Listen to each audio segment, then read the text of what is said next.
Hello प्यारे दोस्तों, नमस्ते आप सभी को।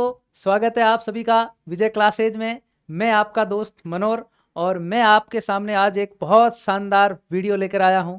और इस वीडियो में हम बात करेंगे बिहार मैट्रिक्स परीक्षा 2026 यानी कि 10वीं बोर्ड एग्ज़ाम 2026 बिहार राज्य के बिहार बोर्ड के द्वारा जो मॉडल पेपर जारी किया है, उस पूरे मॉडल पेपर का हम क्या लेकर आए हैं, सॉल्यूशन लेकर आ रहे हैं। मैं आपको बता रहा हूं कि आप अगर 2026 10th क्लास की तैयारी कर रहे हो तो आपके लिए ये बिल्कुल सही वीडियो है। मैं बता दूं कि मैं बिहार के बच्चों को जनरली नहीं पढ़ाता, लेकिन मुझे 10वीं क्लास के बच्चों को पढ़ाने का 7 से 8 साल का अनुभव है और अभी भी मैं पढ़ाया जा रहा हूं। बिहार के पेपर को मैंने समझा तो मुझे लगा कि भाई साहब बहुत शानदार, बिहार के बच्चों के लिए तो बहुत अच्छा पेपर है, इस पेपर को मुझे सोल्व करवाना चाहिए। इसीलिए मैं आपको मॉडल पेपर आपके सामने सोल्व करवाने जा रहा हूँ। ये विजय क्लासेज का यूट्यूब चैनल अब निरंतर आपके 10th क्लास के जिससे भी इंपॉर्टेंट जितने भी चैप्टर्स हैं, उन टॉपिक्स के वीडियो लाता रहेगा। तो आप हमारे यूट्यूब चैनल को सब्सक्राइब करके बेल आइकन ज़रूर दबा दो, ताकि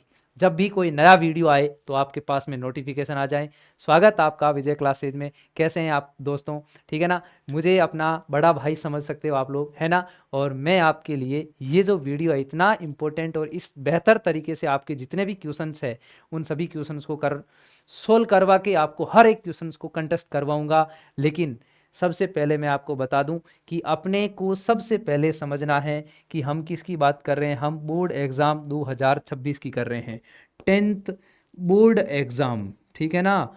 बोर्ड एग्ज़ाम 2026 की हम बात कर रहे हैं और उसका जो हम मॉडल पेपर है वो अपने सामने क्या कर रहे हैं, उस मॉडल पेपर को हम कर रहे हैं, सोल्व कर रहे हैं। ठीक है ना? इसमें हमें सबसे पहले समझना है कि हमारा एग्ज़ाम्स किस तरीके से होता है, किस लेवल का एग्ज़ाम्स होता है। तो मैं आपको बता दूं कि मैं बात करूंगा कौन से सब्जेक्ट की। मैं आपके सामने केवल साइंस सब्जेक्ट की बात करूंगा, विज्ञान विषय की बात कर रहा हूं। मैं विज्ञान विषय को पिछले 7 से 8 सालों से पढ़ाता आ रहा हूं और मैं खुद मेरे समय का विद्यालय का टॉपर रहा हूं। और इवन मैंने बहुत सारे बच्चों को टॉपर्स क्रिएट किए। इस साल भी मेरे जो 10th क्लास के हमारे यहाँ के जो बोर्ड के बच्चे हैं वो टॉपर निकलेंगे, पूरा भरोसा है, क्योंकि इस तरीके से उनको सिलेबस करवाया है कि भाई साहब एक एक चीज़ उनको उंगलियों पर याद है। ठीक है ना? क्या आप भी चाहते हो कि भाई आपकी भी इस तरीके से सब्जेक्ट हो जाएं? तो आप लोग एकदम सही जगह है, रुक जाइए एक बार और कुछ क्वेश्चंस का सोल्यूशन देख लीजिए फिर आराम से। और आपको समझना है कि किस तरीके की थ्योरी की क्लासें हम पढ़ाते हैं। तो हमारे इसी यूट्यूब चैनल के ऊपर 10वीं क्लास के जो सब्जेक्ट है उनकी हम MCQs क्लास चलाते हैं। आपके लिए तो बहुत ज़्यादा इंपॉर्टेंट है, उसका रीज़न बताता हूँ मैं।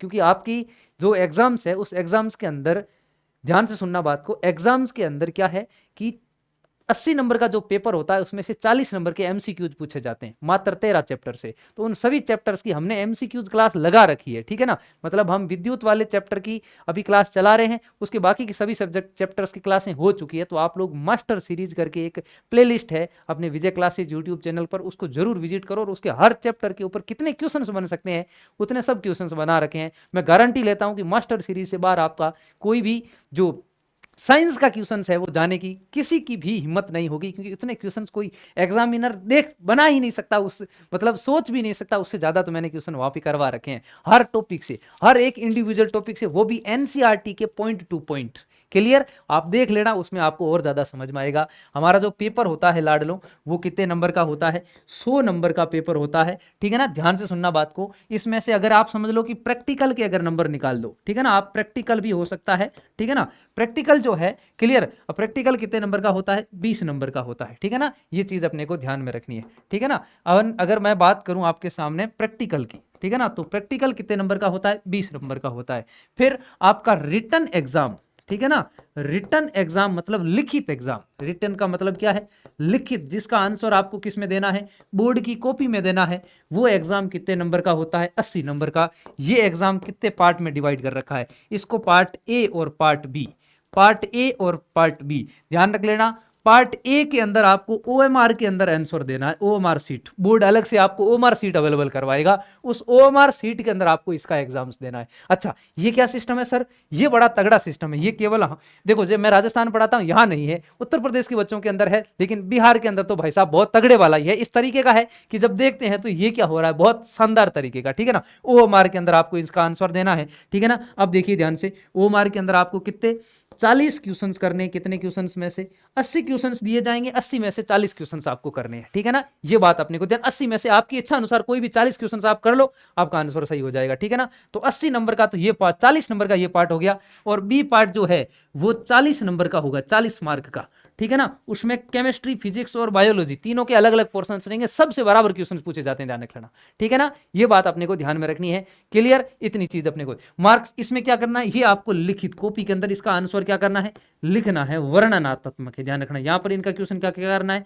वर्णन करना पड़ेगा आपको, क्लियर। इनका ओएमआर सीट के अंदर क्या करना है, गोला भरना है, क्लियर है क्या बात, इतनी क्लियर। ये चीज अपने को ध्यान रखना है, गोला भरने वाला टाइम आपके पेपर का बहुत कम है। मैं आपको बता दूं कि आप ध्यान से देखो, आपका जो सेकेंडरी, ध्यान रख लेना, सेकेंडरी स्कूल एग्जामिनेशन 2026 माध्यमिक स्कूल परीक्षा 2026 एनुअल वार्षिक एग्जाम मॉडल क्वेश्चन पेपर हम क्लियर करवा रहे हैं आपको। साइंस कंपलसरी, ये साइंस सब्जेक्ट है जो कि आपके लिए बहुत ज्यादा कंपलसरी है। मैं आपको बता दूं कि कुल प्रश्न कितने, कुल प्रश्न है 100 + 30 + 8, 138 प्रश्न है, ध्यान रखना। और आपको 138 में से कितने करने हैं, आधे प्रश्न करने हैं। कितने प्रश्न करने हैं, आधे प्रश्न करने हैं, ध्यान रख लेना। आधे प्रश्नों का उत्तर देना है, आधे प्रश्नों का उत्तर देना है। ये भारत के अंदर पहली बार मैं देखता हूं आधे प्रश्नों का उत्तर देना, ठीक है ना, ध्यान रख लेना, क्लियर है। आधे प्रश्नों का उत्तर क्या करना है, आपको देना है। ये मैं पहली बार देख रहा हूं जब बच्चों को जितने क्वेश्चंस दिए जाते हैं उनके आधे क्वेश्चनों का ही आंसर देना, बाकी वालों का आंसर नहीं देना। आपको टाइम कितना रहेगा भाई साहब, ठीक है ना, टाइम रहेगा 2.25 घंटे का, 2 hours 45 minutes, ठीक है ना, ध्यान रख लेना। 2.25 घंटे का टाइम रहेगा आपके पास में, 2 घंटे 45 मिनट का टोटल, ध्यान रखना। मुद्रित पृष्ठ आपके 30 पृष्ठ आएंगे। पूर्णांक कितने नंबर का रहने वाला है, total maximum mark, full mark 80 number का रहने वाला है, ठीक है ना। ये चीज अपने को ध्यान में रखना। यहां आपके प्रश्न पुस्तिका, यहां ध्यान रख लेना, मैं आपको एक चीज समझा रहा हूं, यहां पर आपके 10 नंबर के कोड आएंगे, ध्यान रख लेना, ठीक है ना। 10 नंबर के कोड, जैसे मान लेते हैं 0 1 2 3 4 5 6 7 8 9, ये 10 नंबर के कोड आएंगे। इन 10 नंबर के कोड्स को आपको कहां लिखना है, ये जो कोड है इन कोड को आपको लिखना है ओएमआर सीट में, याद रख लेना मेरी बात। मैं अभी समझा देता हूं कि आपको बोर्ड के एग्जाम में जाके क्या करना है। कुछ बच्चे समझते नहीं है, वहां जाके बैठ जाते हैं, पता ही नहीं चलता। ये आपके सब्जेक्ट कोड है 112 नंबर, ध्यान रखना, ठीक है ना। तो आपको क्या करना है, ओएमआर सीट के अंदर ये 10, यहां पर 10 नंबर के डिजिट लिखेंगे, उन डिजिट नंबर को आप लोग ओएमआर सीट में लिखोगे, ताकि आपका पेपर वो मैच होकर सही रोल नंबर से आपका मैच हो जाए और आपको सही कॉपी चेक हो जाए आपकी, ठीक। अब ध्यान रख लेना, एक खंड ए सेक्शन ए के अंदर आपको वस्तुनिष्ठ प्रश्न, ऑब्जेक्टिव टाइप क्वेश्चन, जिसको अपन क्या कहते हैं, एमसीक्यूज कहते हैं। तो मैं आज की क्लास के अंदर आपको एमसीक्यूज ही कवर करवा पाऊंगा, क्योंकि 80 एमसीक्यूज है, कम से कम 1 घंटा लग सकता है, ठीक है ना। जल्दी जल्दी करेंगे तो भी 50 मिनट के आसपास का टाइम लग सकता है, फिर वीडियो ज्यादा लंबा हो जाएगा। इसीलिए हम आज की वीडियो में केवल एमसीक्यू क्वेश्चन है उनको सोल्व करेंगे। एक और वीडियो अगर पॉसिबल रहा तो बना लेंगे, उसके अंदर हम क्या कर लेंगे, जितने भी जो वर्णनात्मक क्वेश्चन है उनके आंसर दे देंगे। नहीं तो अपन क्या करेंगे, इन क्वेश्चंस को हम जैसे चैप्टर कवर करेंगे उन चैप्टर के अंदर आपको मैं करवा दूंगा, ध्यान रखना, ठीक है ना। प्रश्न संख्या 1 से 80 तक वस्तुनिष्ठ प्रश्न, इनमें से किन्हीं 40 प्रश्नों का उत्तर देना है, ध्यान रखना। कितने प्रश्नों का उत्तर देना आपको, 40 प्रश्न के साथ 4 विकल्प दिए, हर ऑप्शन के साथ में 4 विकल्प दिए, ABCD दिए, ध्यान रखना। जिनमें से एक सही है, अपने उत्तर अपने द्वारा चुने गए सही विकल्प को ओएमआर सीट पर चिन्हित करना, ध्यान रखना। Question number 1 to 80 are objective type answer, ठीक है ना। Answer any 40 questions, each questions has 4 options out of which only 1 is correct. You have to mark your selected option on the OMR sheet. OMR sheet में आपको इसका answer देना है। मैं आपको बता दूं कि आपको 1 से लेकर 80 तक क्वेश्चंस दे रखे हैं, 80 में से कोई 40 क्वेश्चन का आपको आंसर देना है। अब ध्यान से सुन लेना, यहां गलती मत करना, वो 40 ही करना जो आपको आ रहे। आपने अगर 41 क्वेश्चन कर लिए तो पहले 40 चेक होंगे, 41वां सही है तो भी चेक नहीं होगा। समझ मारी कि नहीं आ रही बात। अब ध्यान से देखना, आप जो भी आपकी मर्जी है, क्या बोल रहा है ये, अब इसमें इसने बात वहां पर बोली है पहला क्वेश्चन से अपने लिए, ठीक है ना। इसने बोला है कि आपको केवल 40 क्वेश्चंस के आंसर ही देने हैं। 40 से ज्यादा क्वेश्चंस के आप अगर आंसर दोगे तो पहले 40 क्वेश्चंस जो है वो चेक हो जाएंगे और 41वां क्वेश्चन चेक नहीं होगा। पहला क्वेश्चन बहुत सरल, मैं फटाफट अपने क्वेश्चन के क्या करूंगा मेरे दोस्त, अपन इन फटाफट इन क्वेश्चनों के करने वाले हैं, आंसर देने वाले हैं, ठीक है ना। आप लोग बस फटाफट तैयार रहिए कि हाँ सर बिल्कुल समझ में आ रहा है, इस तरीके से, ठीक है। चलिए पहला क्वेश्चन क्या है। पहला क्वेश्चन है हमारे पास में, समतल दर्पण की फोकस दूरी कितनी होती है। तो ध्यान रख लेना, समतल दर्पण जो होता है उसकी फोकस दूरी जो होती है वो अनंत यानी कि इन्फिनिटी होती है। ये बात अपने को ध्यान में रखनी है, समतल दर्पण की फोकस दूरी कितनी होती है, अनंत होती, ध्यान रख लेना। क्लियर ये बात, इतनी ये चीज अपने को ध्यान में रखना है। Clear clear, okay. इसके बाद में जूर शून्य, ऋणात्मक, धनात्मक ऐसी कोई मतलब फोकस दूरी नहीं होती, ध्यान रखना, ठीक है। ओके, आगे चलता हूं मैं, अगली बात मैं आपके लिए लेकर आया हूं। अगला क्वेश्चन आपकी स्क्रीन के ऊपर, ये क्वेश्चन, इस क्वेश्चन का आप लोग जवाब दो फटाफट। क्या कह रहा है, वास्तविक प्रतिबिंब दर्पण के किस ओर बनता है, ध्यान रख लेना। दर्पण के पीछे, दर्पण के आगे, ठीक है ना। The real image always form on which side of mirror. में ध्यान से देख लेना, मिरर की मैं आपके बात करूं तो यहां पर एक चीज आपको समझनी है। अगर आपको मिरर की बात कर लें, कोई सा भी मिरर हो, एक तो मिरर ये हो सकता है, इसको हम कौन केव मिरर बोलते हैं, ध्यान रखना, अवतल दर्पण बोलते हैं। एक दूसरा ये दर्पण हो सकता है, इसको हम उत्तल दर्पण बोलते हैं, ठीक है ना। ये बात आपको ध्यान में रखनी इन दोनों के बारे में। ये दोनों दर्पण है अपने लिए, ये दोनों अपने लिए क्या है, ध्यान से सुनना बात को, ये हमारे लिए दर्पण है। ये कौन है, ये दर्पण है। ध्यान रख लेना, जब भी प्रतिबिंब दर्पण के इस तरफ बने, दर्पण के पीछे की ओर बने, तो ध्यान रख लेना प्रतिबिंब कैसा बनेगा, आभासी बनेगा। इतनी बात अपने को ध्यान में रख लेना है, आभासी बनेगा, ध्यान रखना। दर्पण के इस तरफ जो भी प्रतिबिंब बनता है आभासी प्रतिबिंब बनेगा।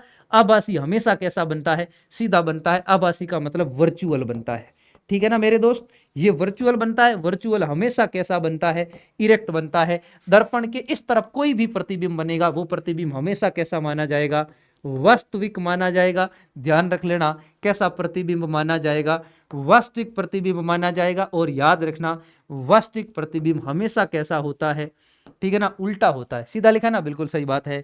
वास्तविक का मतलब है प्रतिबिंब हमेशा रियल होगा, और रियल हमेशा कैसा होगा, इनवर्टेड होगा। इतनी बात अपने को याद रखनी है। क्लियर बात, इतनी चीज आपको याद रखनी है। दर्पण के इस तरफ वास्तविक और उल्टा, दर्पण के इस तरफ आभासी और सीधा। वास्तविक प्रतिबिंब हमेशा कैसा बनेगा, उल्टा बनेगा। अब किसकी बात कर रहा है, वास्तविक प्रतिबिंब किधर बनेगा, दर्पण के आगे। तो राइट ऑप्शन क्या हो जाएगा, इन फ्रंट, ठीक है ना, in front of mirror. Mirror के आगे जो भी इमेज बनेगी वो कैसी होगी, वो होगी, ध्यान रख लेना, वास्तविक। और वास्तविक हमेशा हमेशा कैसा बनेगा, उल्टा बनेगा, इन्वर्टेड बनेगा, ध्यान रख लेना। क्लियर, रियल इमेज हमेशा कैसी बनेगी, इनवर्टेड बनेगी। इतनी बात अपने को मेरे दोस्त याद रखनी है। मैं अगले क्वेश्चन पर आपको लेकर चलता हूं। अगला क्वेश्चन है, यदि आपतन कोण 30 डिग्री और परावर्तन किरण, ठीक है ना, ठीक है ना, आपतन कोण 30 डिग्री हो तो परावर्तित किरण और आपतित किरण के बीच का कोण क्या होगा। ये एकदम इजी शब्दों में आपको कह रहा है कि ये एक सरफेस है। ध्यान से सुनना बात को, ये सरफेस है। इस सरफेस के नीचे आपने पॉलिश कर दिया, बिल्कुल सर, इस दर्पण। अब इस पर एक आपतित किरण, ध्यान से देखना, ये इधर आपतित किरण आती है ऐसे, ठीक है ना। आपतन बिंदु पर अपने को क्या बनाना होता है, अभिलंब बनाना होता है। बिल्कुल सर, हमने अभिलंब बना दिया, ये आपका बन गया अभिलंब। ऐसे प्रकाश किरण यहां से टकरा कर क्या जाती है, इस तरफ जाती है, ठीक है ना। ये आपको पता है सब कुछ, ये आपतित, ठीक है ना, ये आपतित किरण और ये परावर्तित किरण। अच्छा, आपतन कोण कितने डिग्री का है, 30 डिग्री का है, तो परावर्तन कोण भी कितने डिग्री का हो जाएगा, 30 डिग्री का। रीजन क्या है, रीजन है sir angle I equal angle R. इसका मतलब एंगल आई जब 30 डिग्री है तो इतना ही एंगल आर हो जाएगा, आर भी कितने डिग्री हो जाएगा, 30 डिग्री हो जाएगा। अब आपको पूछ क्या रहा है, ठीक है ना, the angle of incidence is 30 degree, then the angle between reflected ray and incident ray. मतलब आपको पूछ रहा है कि ये जो पृष्ठ है, ध्यान से सुनना बात को, इस पृष्ठ में ये जो आपतित किरण और परावर्तित किरण, इनके बीच में कितने डिग्री का एंगल है। बीच में कौन आ गया, बीच में नॉर्मल आ गया, 30 डिग्री इधर और 30 डिग्री इधर। इधर कौन सा है, आई, और इधर कौन सा है, आर। दोनों तरफ, एक तरफ 30 डिग्री और दूसरी तरफ भी 30 डिग्री, ठीक है ना। तो टोटल कितना हो गया भाई साहब, 30 डिग्री और 30 डिग्री का एंगल कितने डिग्री हो गया, 30 plus 30, 30 degree plus 30 degree, total कितना हो गया, 60 डिग्री। क्या बात सही है? बिल्कुल सर। ये कुछ बच्चे डायरेक्ट 30 डिग्री आंख बंद करके आंसर दे देते हैं कि सर 30 डिग्री होगा, लेकिन इसका राइट आंसर कितने डिग्री होगा? 60 डिग्री होगा। क्लियर बात इतनी? ये चीज आपको ध्यान में रखनी। मैं लेकर चलता हूं अगले क्वेश्चंस की ओर। क्या बोल रहा है? एक दर्पण पर आपतित प्रकाश की चाल c है, तो परावर्तित प्रकाश की चाल क्या होगी? If the speed of light incident on a mirror is c, then the what will be the speed of the reflected light? ध्यान रख लेना, रिफ्लेक्शन के अंदर कभी भी लाइट की स्पीड चेंज नहीं होती। रिफ्लेक्शन के अंदर कभी भी लाइट की स्पीड चेंज नहीं होती। ये बात अपने को ध्यान में रखना है। जितनी स्पीड इधर होगी उतनी स्पीड ही उधर होगी, तो स्पीड में कोई चेंजेस नहीं आएगा। ये बात ध्यान रखना। रिफ्लेक्शन में, परावर्तन में प्रकाश की वेग का परिवर्तन नहीं होता, क्योंकि उसी माध्यम में प्रकाश चल रहा है। ठीक है ना? प्रकाश उसी माध्यम में चल रहा है, तो प्रकाश के वेग में परिवर्तन नहीं होता है। चलता हूं मैं आगे अगले क्वेश्चंस के ऊपर। ये क्वेश्चंस क्या बोल रहा है आपसे? गोलीय दर्पण में कार्तीय चिन्ह परिपाटी के अनुसार मूल बिंदु किसे लिया जाता है? The spherical mirror according to the Cartesian sign conversion, ठीक है ना, convention, the origin take as, ठीक है ना। ओरिजिन किसको लिया जाता है? ओरिजिन लिया जाता है ध्रुव को। पी जो होता है उसको क्या लिया जाता है? ओरिजिन लिया जाता है। ये बात अपने को ध्यान में रखनी। क्लियर? फोकस पर नहीं होता है। वक्रता केंद्र जो होता है वो गोलीय पृष्ठ का केंद्र होता है, जिसका वो परावर्तक पृष्ठ भाग है। ठीक है ना? चलिए अगला क्वेश्चन अपनी स्क्रीन के ऊपर एक बार ध्यान से देखिए। क्या बोल रहा है? जब प्रकाश सघन से विरल माध्यम में जाता है तो उसकी गति सघन से किस में जा रहा है? विरल में जा रहा है। ध्यान रख लेना, सघन से विरल में जा रहा है। मान लो कि ये लाइट है, ठीक है ना, ये ऊपर से इस तरफ आ रही है। इस पर बिंदु पर अपने को क्या अभिलंब बनाना है? ऊपर वाला मीडियम ले लो सघन, ठीक है ना, सघन का मतलब डेंसर, और नीचे वाला ले लो विरल, ठीक है ना, विरल का मतलब रेरल, ठीक है ना। इस लाइट को जाना तो ऐसे चाहिए था, लेकिन ये लाइट ऐसे चली जाती है, मतलब अभिलंब से दूर जाती है। तो यहां सघन के अंदर प्रकाश क्या चलता है? धीरे चलता है। प्रकाश क्या चलता है? धीरे चलता है। विरल में क्या चलता है? तेज चलता है। तो स्पीड के अंदर क्या हो जाएगी? स्पीड जो है वो इंक्रीज हो जाएगी। समझ में आ रही है क्या बात इतनी? ना सघन से विरल में जाता है तो उसकी गति बढ़ती है। क्या हो जाती है? उसकी गति बढ़ जाती है। अगला क्वेश्चन नंबर 7, जल्दी से इस क्वेश्चन का जवाब दीजिए कि अपवर्तन के कारण कौन सी राशि बदलती है? कौन सी राशि अपवर्तन के अंदर बदलती है? ध्यान रखना, आवर्ती कभी भी नहीं बदलती, ध्यान रख लेना। रंग भी नहीं बदलेगा। वेवलेंथ जो होता है वो अपवर्तन में बदलता है। वेवलेंथ जो होता है वो अपवर्तन में बदलता है। ध्यान रखना, परावर्तन में वेवलेंथ नहीं बदलता। ये बात भी अपने को याद रखनी है। ए और बी दोनों आवर्ती नहीं बदलती, ध्यान रख लेना। ये बात अपने को ध्यान में रखनी है। आवर्ती, परावर्तन और अपवर्तन दोनों ही स्थितियों में नहीं बदलेगी, तो केवल कौन बदलेगा? वेवलेंथ बदलेगा। आगे चलता हूं मैं अगले क्वेश्चन की ओर, और इस क्वेश्चन का जवाब आपको देना एकदम इजी क्वेश्चन है आपके लिए। क्वेश्चन क्या बोल रहा है मेरे दोस्त? क्वेश्चन बोल रहा है भाइयों, 50 सेंटीमीटर फोकस दूरी वाले लेंस की शक्ति, ठीक है ना, the power of a lens having focal length of 50 centimetre, power P बराबर 1/f, यही होता है? बिल्कुल सर, ठीक है ना। तो आपको क्या पूछा है? शक्ति पूछा है ना, तो P बराबर 1/50/100। 100 क्यों किया? क्या कि मीटर में बदल दिया, ठीक है ना, मीटर में बदलना जरूर होता है। 100 ऊपर आ गया, ठीक है ना, तो P बराबर 100 ये जो f लेना है ये किस में लेना होता है? मीटर में लेना होता है। अभी अपने को जो f दे रखा है वो किस में दे रखा है? सेंटीमीटर में। तो ये सेंटीमीटर में कैसे बदलेगा? 50/100, 50/100, तो ये किस में बदल गया? मीटर में बदल गया। 50/100, 100 ऊपर आ गया, 50 कितने बार चला गया? 2 बार। P का मान क्या आ गया? 2 डायोप्टर, ये प्लस का आ जाएगा, ठीक है ना। ये बात अपने को ध्यान में रखनी है। कितनी वैल्यू आई?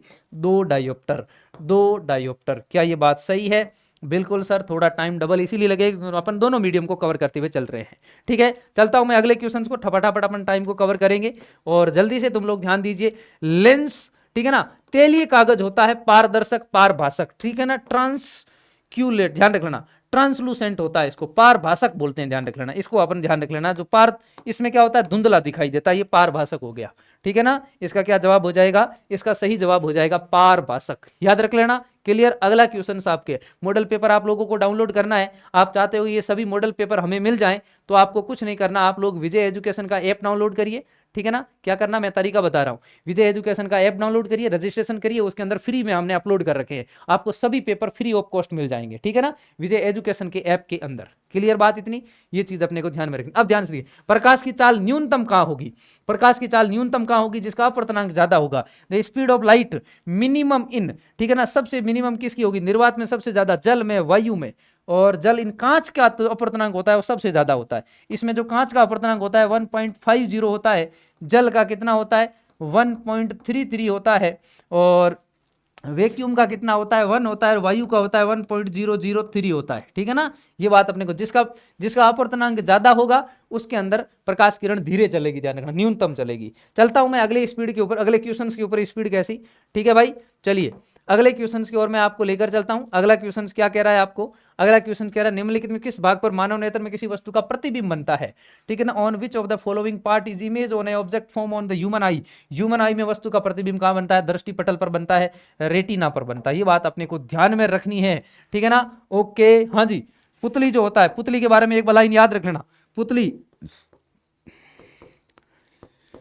आंख में प्रवेश करने वाले प्रकाश की मात्रा को नियंत्रित करती, आंख में प्रवेश करने वाले प्रकाश की मात्रा को नियंत्रित करती है। प्रकाश की मात्रा को नियंत्रित करना, मात्रा का नियंत्रण, ये बात अपने को ध्यान में रखना। Control of amount of light entering in the eye. ठीक है ना, याद रख लेना। कॉर्निया वो होता है जहां से प्रकाश का अपवर्तन होता है। ठीक है ना, प्रकाश का क्या होता है, अपवर्तन। इसके ऊपर कौन होता है, प्रकाश का अपवर्तन होता है। आंख का पारदर्शी भाग होता है, ध्यान रखना। परितारिका का काम क्या होता है, पुतली।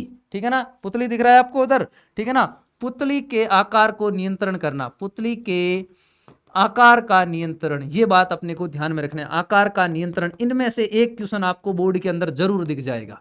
ठीक है ना, कन्फर्म, मैंने इतने क्वेश्चंस लिखे, इनमें से एक क्वेश्चन आपको गारंटेड कहां पर दिखेगा, बोर्ड के एग्जाम के अंदर दिखेगा। या तो पूछेगा प्रकाश का अपवर्तन आंख के किस अंग से होता है, तो कॉर्निया से। कौन सा आंख का भाग दान में दिया जाता है, कॉर्निया, सबसे ज्यादा ध्यान रख लेना। और पुतली के आकार को नियंत्रण परितारिका, परितारिका ही आंख को रंग प्रदान करता है, कलर देता है, ये ध्यान रख लेना। ठीक है ना, ओके। और पुतली आंख में प्रवेश करने वाले प्रकाश की मात्रा को नियंत्रित करती है। इसी कॉर्निया के ऊपर, ये जो कॉर्निया होता है इसके ऊपर दो प्रकार की सेल्स होती है, रोड सेल्स और कॉन सेल्स। ठीक है ना, शंकु कोशिकाएं, ठीक है ना, याद रख लेना, और छड़ कोशिकाएं। क्लियर, ये चीज अपने को ध्यान में रखनी है। इतनी चीजें हो गई, आगे चलता हूं अगले क्वेश्चंस के ऊपर। और इधर आइए मेरे दोस्त, हाँ जी, क्या बोल रहा है, नेत्र का पारदर्शी अग्रभाग क्या कहलाता है, ये क्वेश्चन इसने दे दिया। पारदर्शी और अग्रभाग क्या कहलाता है, कॉर्निया कहलाता है। पिछले टॉपिक मतलब पिछले क्वेश्चन में हमने इस चीज को कर लिया। ठीक है ना, ये आइरिस, ध्यान रख लेना, आइरिस परितारिका ही होता है। क्लियर, इतनी चीज। बाईफोकल लेंस द्वारा कौन सा दोष सुधारा जाता है, निकट दृष्टि दोष, जरा दृष्टि दोष, दूरदृष्टि, इनमें से कोई नहीं, जरा दूरदृष्टि था। ठीक है ना, याद रख लेना। प्रेस बायोपिया, किसकी बात कर रहे हैं हम लोग, प्रेस बायोपिया है, इसका सुधार किया जाता है। अब ध्यान से देखो, यहां पर एक चीज समझो, यहां पर एक फटाफट याद रख लो, लेंस से संबंधित एक क्वेश्चन जरूर आएगा, तो एक लेंस वाला ध्यान रख लेना। आंख के दोष, दोष होते हैं कितने प्रकार के मेरे दोस्त, दो होते हैं। एक होता है दूरदृष्टि और एक होता है निकट दृष्टि। तो दूर का मतलब दीर्घ, दीर्घ या दूरदृष्टि। ठीक है ना, ये दूरदृष्टि। क्लियर, ये चीज अपने को ध्यान में रखना। दूसरा कौन सा होता है, निकट दृष्टि। क्लियर है, ये चीज अपने को याद रखनी है। मैं आपको एक फॉर्मूला दे रहा हूं, ध्यान से सुनना।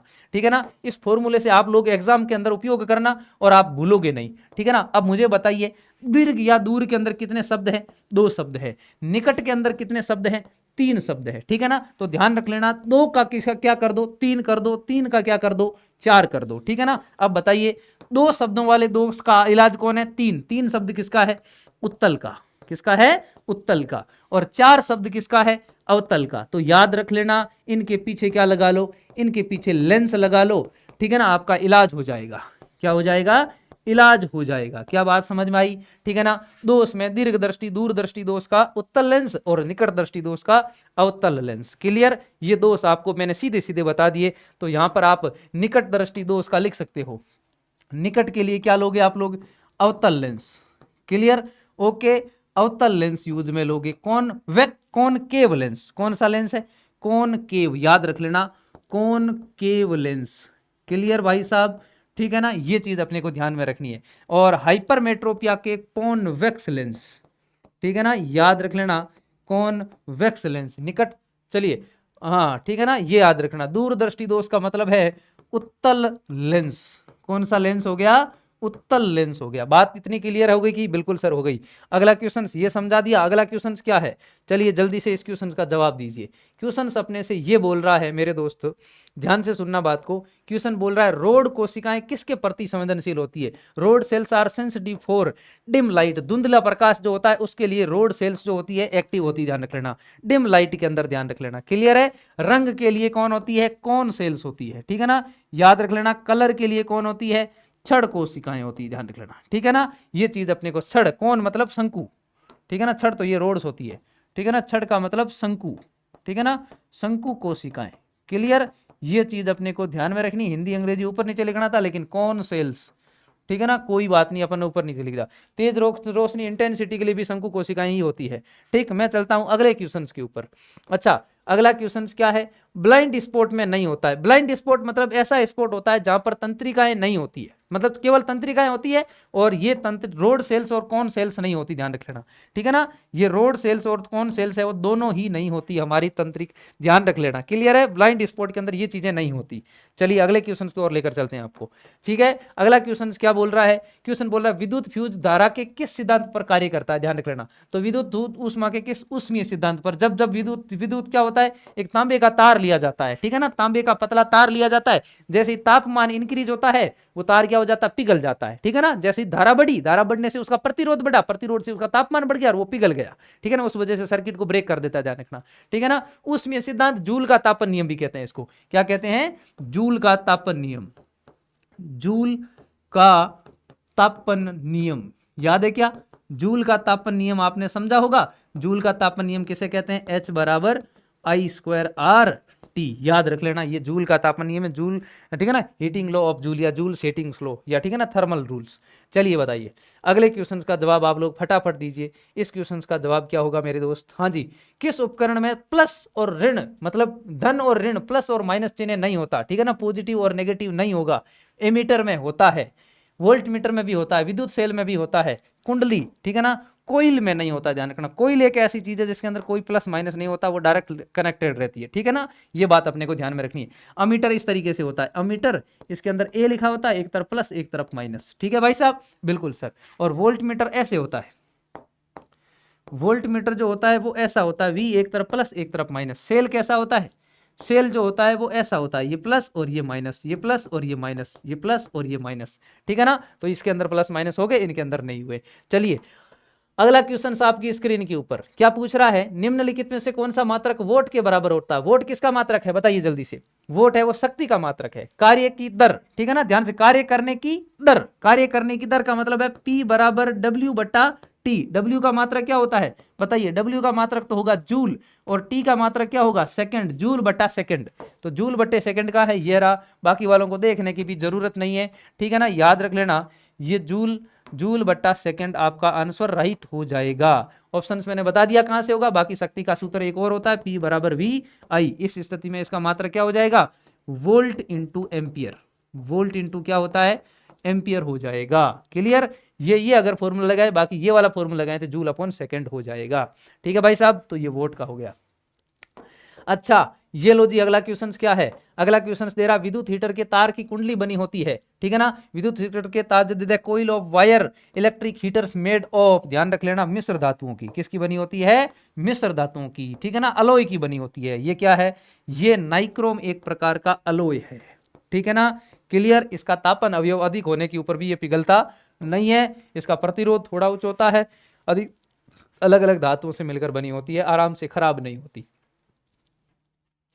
अगला क्वेश्चन, कार्य करने की क्षमता को क्या कहते हैं, ध्यान रख लेना, कार्य करने की क्षमता पूछ रहा है। The ability of work is called, to do work is called, ability पूछ रहा है, तो ध्यान रख लेना, वर्क करने की एबिलिटी जो होती है वो एनर्जी होती है, ध्यान रख लेना।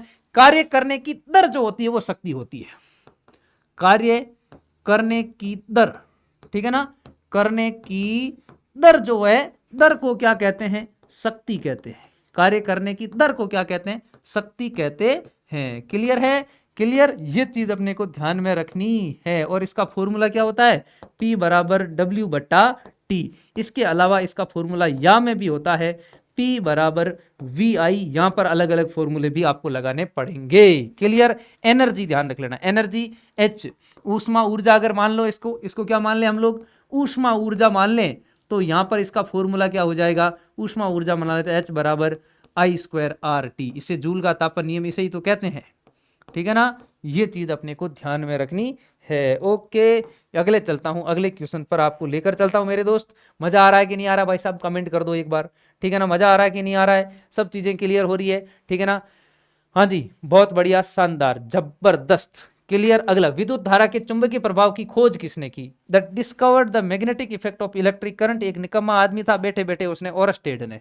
किसने कर दी? ओरस्टेड एक ऐसा वैज्ञानिक था, काम किसी और पर कर रहा था, गलती से विद्युत धारा के चुंबकीय प्रभाव की खोज होगी, क्योंकि ये किसी सर्किट को देख रहा था, ओम के नियम को देख रहा था। इसके पास में कंपास पड़ी थी, जैसे उसने स्विच ऑन किया तो कंपास के अंदर ऐसे शुरू हो गई जान निकलना, ठीक है ना। उसने क्या करना शुरू कर दिया, इस तरीके से एक दूसरे के साथ में वो, मतलब वैसे आदमी बैठा बैठा ऐसे हिलना डुलना शुरू कर देता ना, वैसे इसने हिलना डुलना शुरू कर दिया।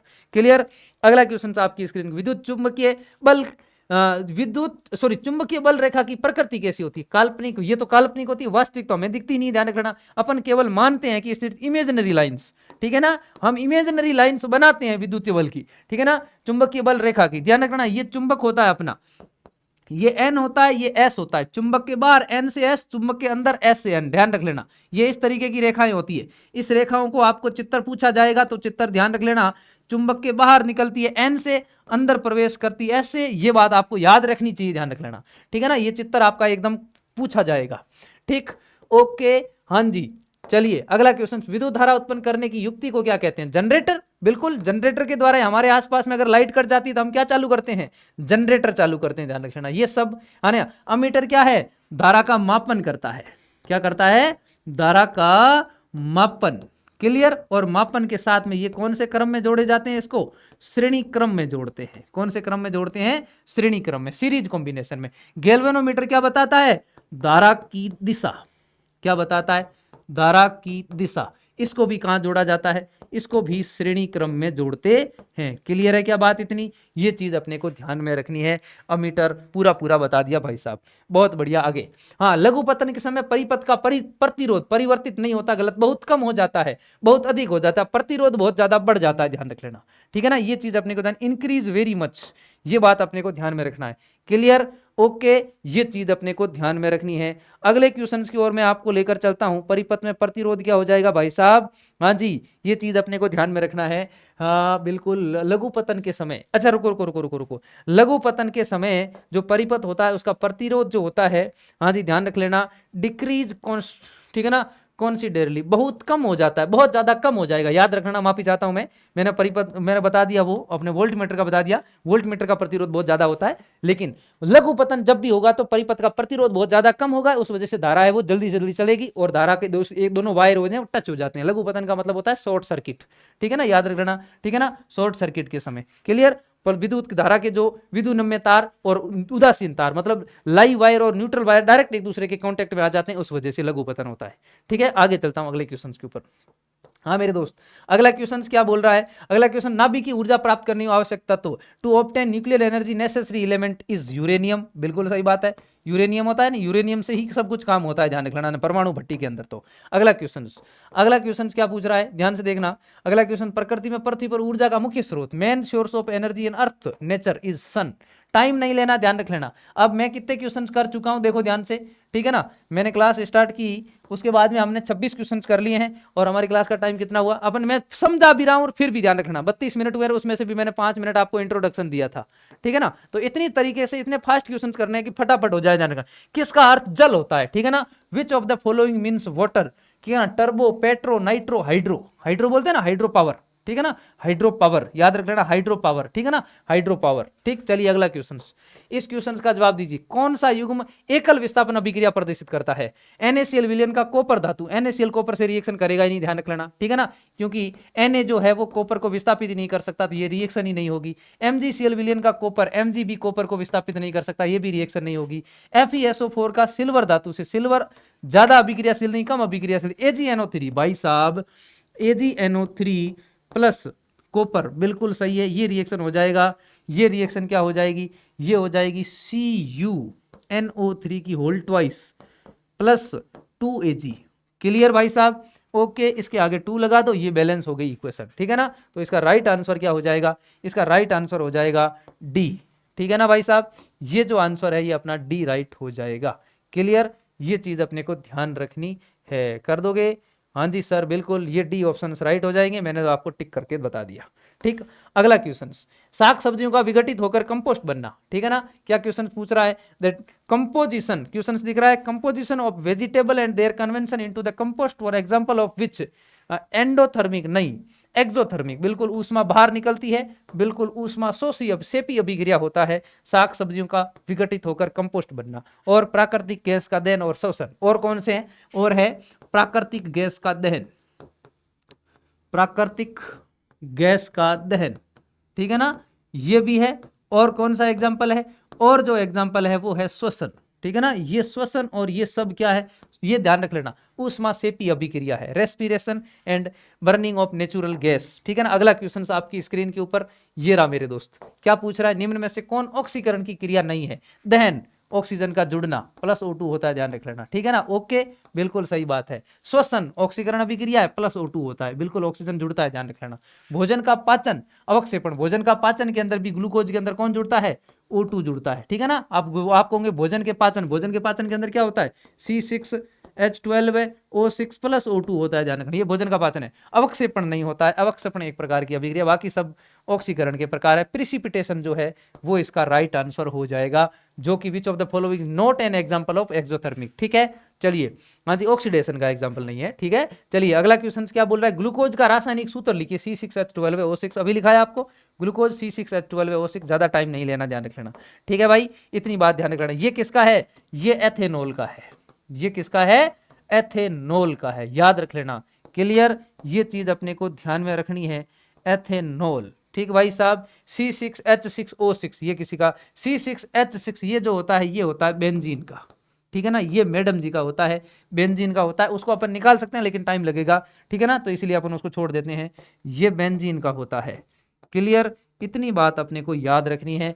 आगे चलता हूं मैं अगले क्वेश्चन के ऊपर। अगला क्वेश्चन क्या है मेरे दोस्त, अगला क्वेश्चन है, हाँ, निम्नलिखित में से कौन समीकरण संतुलित नहीं है, 2H2 दो हाइड्रोजन संतुलित है, 2H2 प्लस 2HCl संतुलित है, 2KClO3 2KClO3 ऑक्सीजन 6 बिल्कुल संतुलित है, 3 संतुलित हो गए तो चौथा ऑटोमेटिक असंतुलित है, आप देख लेना खुद, ये असंतुलित है, ठीक है ना, 3 संतुलित हो गई तो चौथी वाली तो ऑटोमेटिक असंतुलित हो ही जाएगी, ध्यान रखना, ठीक है भाई साहब। एक ओके, इसको बराबर काट दूं ताकि आप समझोगे सभी सही कैसे हुए, ये संतुलित नहीं है, ध्यान रखना, इसमें संतुलित नहीं है। चलिए अगला क्वेश्चन बताइए, इस क्वेश्चन का जवाब क्या होगा। हाँ, विलियम लाल लिटमस को नीला कर देता तो उसका पीएच क्या होगा, लाल को नीला, ध्यान रख लेना, लाल से क्या कर दिया, लाल को नीला कर दिया, सालिनी, ठीक है ना, इसका मतलब लाल को नीला कौन करता है, सारक करता है, क्या बात, कौन करता है, बेस करता है, ठीक है ना। रेड से क्या हो गया, ब्लू हो गया, रेड से ब्लू कौन करता है, बेस करता है, बेस का पीएच क्या होता है, पीएच जो होता है वो मोर देन 7 होता है, मोर देन क्या होता है, 7 होता है, 7 से ज्यादा जो भी पीएच है उत्तर कर लो फटाफट, सोचने की भी जरूरत नहीं है, ठीक है भाई, ऐसे आपको आंसर देने हैं बढ़िया तरीके से, ठीक है ना, बाकी सब अम्लीय पीएच, ठीक है ना। अब यहां पर लिख लो अम्लीय पीएच, अम्लीय पीएच जो होता है वो क्या होता है, वो होता है 7 से कम, क्लियर, इतनी चीज अपने को ध्यान में रखनी है। और यहां पर याद रख लेना neutral pH, neutral pH, clear, याद रख लेना न्यूट्रल पीएच, कौन सी पीएच, न्यूट्रल पीएच मतलब क्या है, उदासीन पीएच, ठीक है भाई साहब। अब आपसे उदासीन पीएच पूछ ले तो याद रख लेना उदासीन पीएच कितनी होती है, 7 होती है, क्लियर बात इतनी, ठीक है ना। एग्जाम्पल की बात कर ले तो आसूत जल, ठीक है ना, डिस्टिल वाटर जो होता है इसका एग्जाम्पल होता है। फिर मैं बात करता हूं अगले क्वेश्चन की, फटाफट इसका जवाब दो, यसद पुष्प क्या, याद रख लेना यसद पुष्प, ठीक है ना, फिलोसोफर वूल जो होता है वो जिंक ऑक्साइड को बोलते हैं, ये जनरल नाम है, ध्यान रखना, ठीक है ना, इसका एक रूड नाम है, ठीक है ना, ये चीज अपने को ध्यान में रखनी है, क्लियर, इसको बोलते हैं ZnO। अगली बात करता हूं मैं अगले क्वेश्चंस की, ठीक है ना, निम्नलिखित में से कौन सी गैस चूने के पानी को दूधिया बनाती है, following gas turns lime water milky, ठीक है ना, लाइम वाटर मतलब होता है CaOH की होल ट्वाइस, इसके अंदर अगर अपन CO2 मिला दें तो ये बना देती है CaCO3 प्लस क्या बन जाएगा इसमें H2O बन जाएगा, ये बन गया मिल्की वाटर, ठीक है ना, क्या बन गया, इसका कलर मिल्की बन गया, इसका कलर दूधिया हो गया।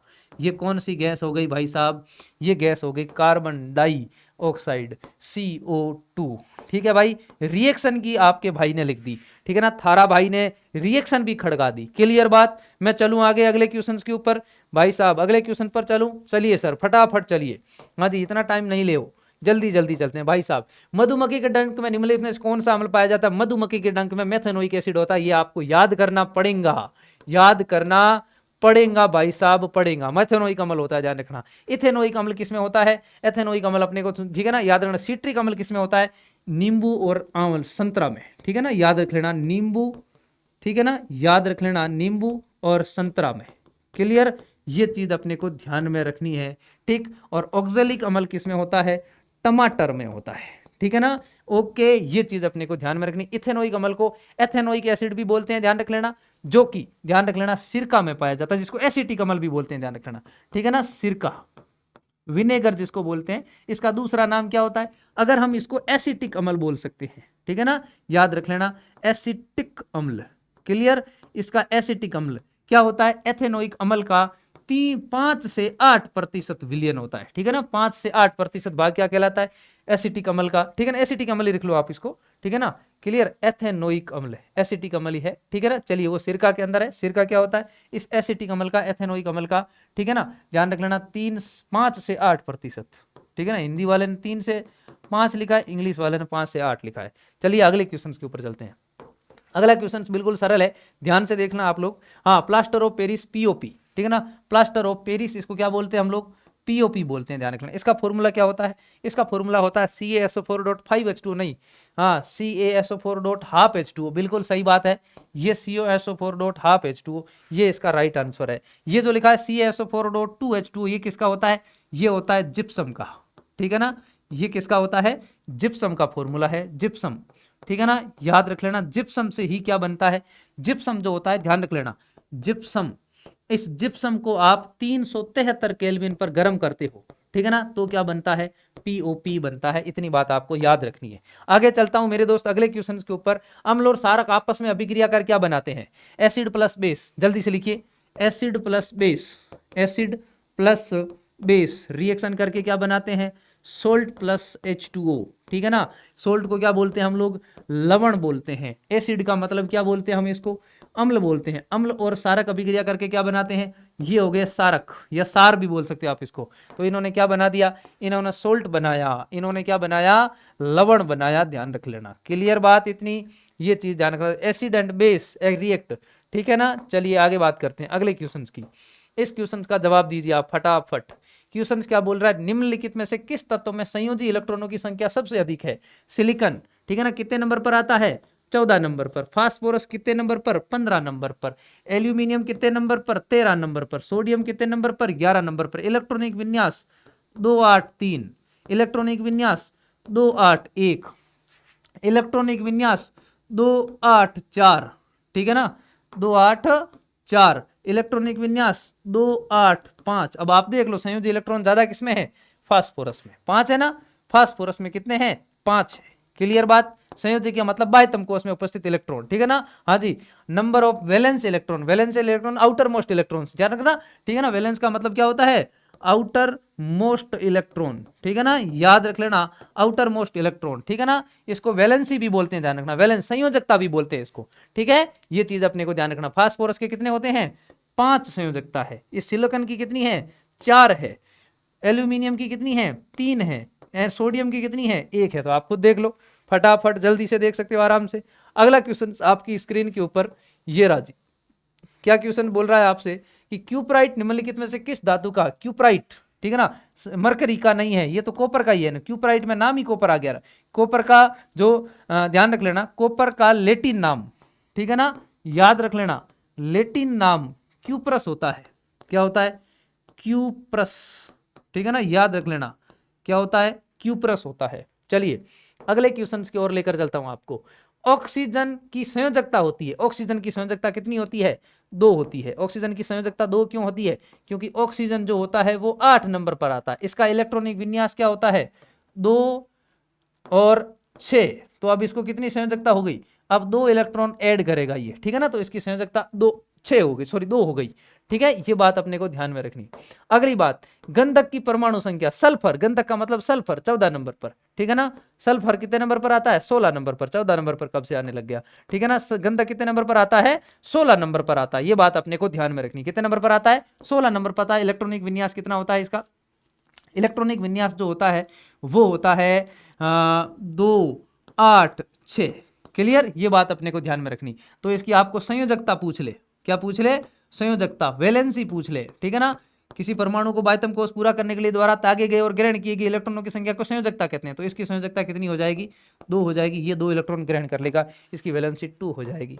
आगे बात करते हैं हम लोग, ठीक है ना। हाँ, ये वाला समूह कार्बन और इसके साथ में डबल बॉन्ड में ऑक्सीजन इधर इधर, ये वाला जो समूह होता है, इसमें एक तरफ हाइड्रोजन जोड़ दोगे तो एल्डिहाइड बन जाएगा, कुछ नहीं जोड़ोगे तो कीटोन बन जाएगा, ठीक है ना। तो ध्यान रख लेना, इसको अपन कार्बोनिल समूह बोलते हैं, ध्यान रख लेना, इसको हम क्या बोलते हैं, कार्बोनिल समूह बोलते हैं। इसके एक तरफ ध्यान रख लेना, इस तरफ डबल बॉन्ड O और इस तरफ हाइड्रोजन जोड़ दो तो ये क्या बन गया, एल्डिहाइड। क्लियर, ये चीज अपने को ध्यान में रखना है, एल्डिहाइड, ठीक है ना। और कुछ नहीं जोड़ो इसके दो एक तरफ, ठीक है ना, याद रख लेना, इस ऐसे ही रखो इसको, तो इसको क्या बोलते हैं, तो इसको बोलते हैं कीटोन।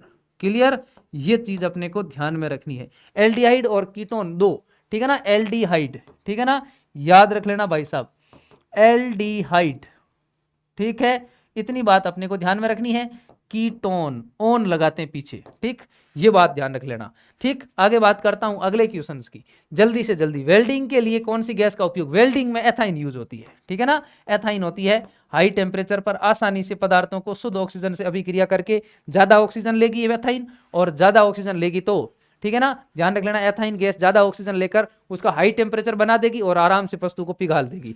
चलिए अगले क्वेश्चन की बात करता हूं मैं, ठीक है। अगला क्वेश्चन क्या है मेरे दोस्त, कार्बन आवर्त सारणी के किस वर्ग में आता है। ये कार्बन का तो सीधा याद रखना 14वें वर्ग का सदस्य है।